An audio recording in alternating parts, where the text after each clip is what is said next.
విశాఖ నుంచి ఢిల్లీ వెళ్తున్న ఇండిగో విమానంలో సాంకేతిక సమస్య అందరినీ కొద్దిసేపు పరుగులు పెట్టించింది. విశాఖ నుంచి ఢిల్లీ వెళ్తున్న ఇండిగో విమానంలో సాంకేతిక లోపం తలెత్తడంతో ఢిల్లీ ఇందిరాగాంధీ ఎయిర్పోర్ట్లో ఎమర్జెన్సీ విధించారు. రన్వే 28 దగ్గర ఎమర్జెన్సీ ప్రకటించి ల్యాండింగ్ కోసం చర్యలు తీసుకున్నారు. అయితే కొద్దిసేపటి తర్వాత సురక్షితంగా విమానం ల్యాండ్ అవడంతో అందరూ ఊపిరి పీల్చుకున్నారు. ల్యాండింగ్ టైంలో విమానంలో ఇంజిన్ ఫెయిల్ అయినట్లు గుర్తించారు.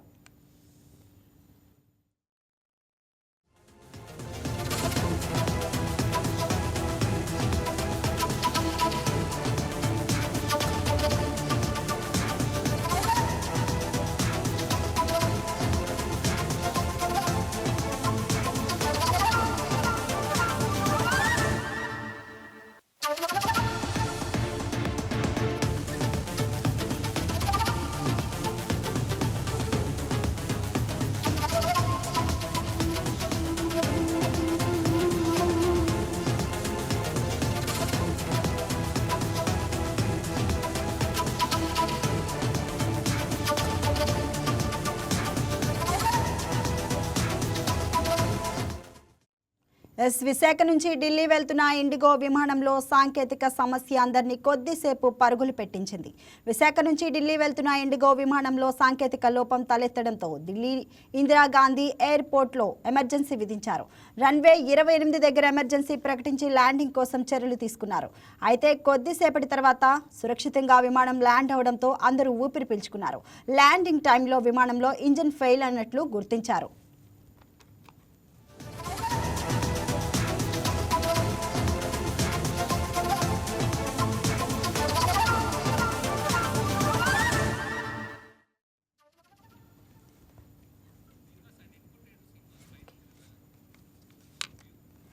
దీనిపై మరింత సమాచారం మా ఇన్పుట్ ఎడిటర్ శ్రీనివాస్ ఫోన్ ద్వారా అందిస్తారు. శ్రీనివాస్ చెప్పండి, మరి విశాఖ నుంచి ఢిల్లీ వెళ్తున్న ఇండిగో విమానంలో సాంకేతిక సమస్య తలెత్తినట్లు చూసాము. మరి ప్రయాణికులందరూ సురక్షితంగానే ఉన్నారా? అసలు ఏం జరిగింది? ఏదైతే మనం చూస్తున్నామో ఈరోజు మరో విమాన ప్రమాదం తప్పింది అని చెప్పేసి మనం ఊపిరి పీల్చుకోవచ్చు. ఎందుకంటే మనం గతంలో ఏవైతే ప్రమాదాలు జరిగాయో ఆ ప్రమాదాల నుంచి ఇంకా భారతదేశం చేరుకోలేదు. ముఖ్యంగా విమాన ప్రమాదాల్లో మనం గత ఏడాది జరిగిన ప్రమాదం ఏదైతుందో అది ప్రపంచంలోనే చాలా మంది కలవరాన్ని గురిచేసింది. అలాంటి సంఘటన ఇక జరగబోతుందని ఒక అనుమానం తలెత్తినప్పటికీ కూడా అంతా కూడా సురక్షితంగా బయటపడ్డారు. అయితే ఒకసారి మనం వివరాలకు వెళ్తే కనుక ఏదైతే విశాఖ నుంచి ఢిల్లీ వెళ్తున్న ఇండిగో విమానం ఏదో సాంకేతిక లోపం తలెత్తింది.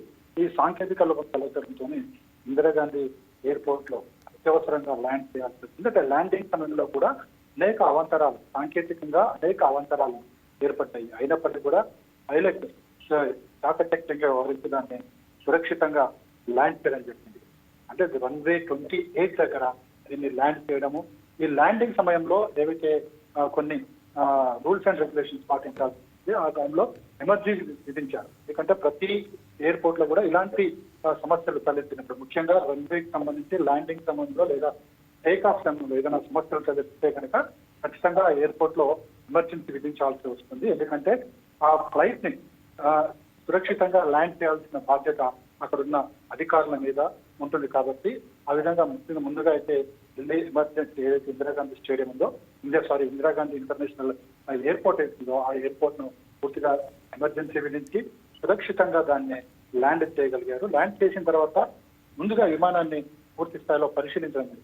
అయితే ఒకటి, ఏ విమానమైనా సరే టేక్-ఆఫ్ అయిన తర్వాత ల్యాండ్ అయిన తర్వాత ఈ రెండు సమయాలు ఏవైతుందో దీనికి బిఫోర్ గా ఏదైతే విమానానికి సంబంధించి సాంకేతికంగా ఏదైతే పరీక్షలు జరిపాల్సి ఉంటుందో అవన్నీ కూడా ఆయా నిష్ణాతులు ప్రతిసారి కూడా విమానం ల్యాండ్ అయిన ప్రతిసారి టేక్-ఆఫ్ అయ్యే ముందు కూడా ప్రతిసారి కూడా వాటిని పరిశీలించాల్సి ఉంటుంది. అందులో ఏమైనా లోపాలు ఉన్నాయా, ప్రొపెల్లర్ సంబంధించి కావచ్చు, లేకుంటే వాటికున్న టైర్లు సంబంధించి కావచ్చు, లేక ఇతరత్ర సాంకేతిక సమస్యలు ఏమైనా ఉన్నాయా లేదా అని పరిశీలించాలి. వాళ్ళకి అలాంటి అనుమానాలు వచ్చినప్పటికీ కూడా ఆ ఫ్లైట్ ని ఆఫ్ చేసే అధికారం ఆయా సాంకేతిక నిపుణులకు ఉంటుంది.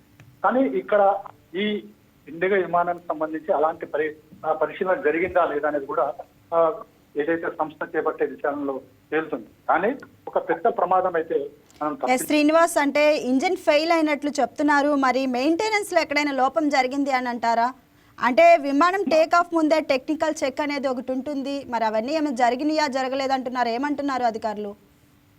దాని గురించి మనం చెప్పేది ఏంటంటే ప్రతిసారి కూడా ఏ విమానం అన్నా సరే, అది పెద్ద విమానాలు కావచ్చు, లేకుంటే చిన్న చిన్న విమానాలు కావచ్చు, ఎయిర్ బస్సులు కావచ్చు, ఏ విమానం టేక్ ఆఫ్ అయినా టేక్ ఆఫ్ కి ముందుగా 1 గంట ముందుగా సాంకేతిక నిపుణులందరూ చేరుకుంటారు. అక్కడ ప్రతి అంశాన్ని కూడా, విమానానికి సంబంధించిన ప్రతి అంశాన్ని కూడా క్షుణ్ణంగా పరిశీలించి వాళ్ళు గ్రీన్ సిగ్నల్ ఇచ్చిన తర్వాతనే ఆ విమానం టేక్ ఆఫ్ అవుతుంది, అంతవరకు కాదు.